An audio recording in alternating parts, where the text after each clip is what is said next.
What is public policy? Shunya 1. Introduction. Public policy refers to the actions, decisions, and plans that governments adopt to address problems or issues affecting society. It is the framework through which authorities decide what to do, or not do, about matters of public concern, ranging from healthcare and education to the environment and the economy. Explanation. Public policy is essentially a course of action chosen by government bodies to solve problems or achieve specific goals that benefit the public. It involves several key elements. A decision-making process. Public policy emerges from a cycle that includes identifying a problem, setting an agenda, formulating options, adopting a chosen course of action, implementing it, and evaluating its outcomes.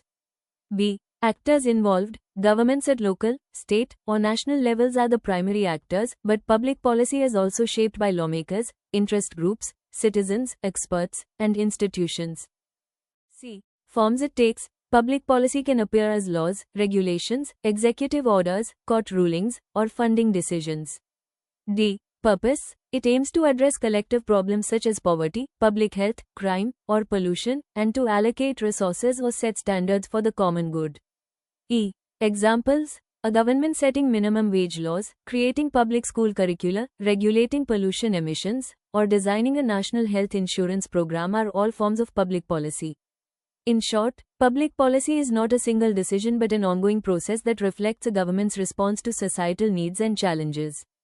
Conclusion. In summary, public policy serves as the bridge between government authority and the needs of society. It shapes how resources are distributed, how problems are addressed, and how citizens' lives are affected by governmental action. Understanding public policy is essential for grasping how decisions are made and how they influence the everyday functioning of a society. Real-world example of public policy. The example, plastic bag bans. Imagine your neighborhood has a river where everyone loves to swim. One day, people notice plastic bags floating everywhere, stuck in trees, choking fish, clogging drains. Nobody owns the river, so nobody feels responsible for cleaning it up.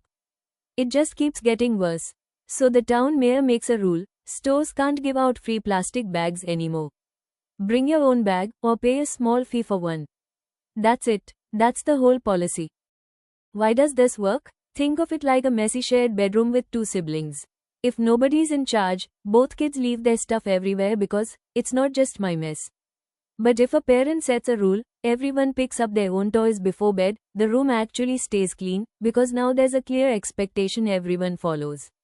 The river is like that shared bedroom. No single person caused all the plastic pollution, and no single person could fix it alone. The government stepped in like the parent, setting one rule that changes everyone's behavior at once. If a kid asked, but what if someone just doesn't bring a bag? The answer is they pay a small fee, which still discourages waste without making it illegal to forget a bag. This shows the policy was designed with flexibility, not just punishment. A plastic bag ban is a rule the government makes, like a parent telling kids to clean up after themselves, so that everyone shares responsibility for keeping rivers and streets free of trash, instead of leaving the problem for nature to deal with alone.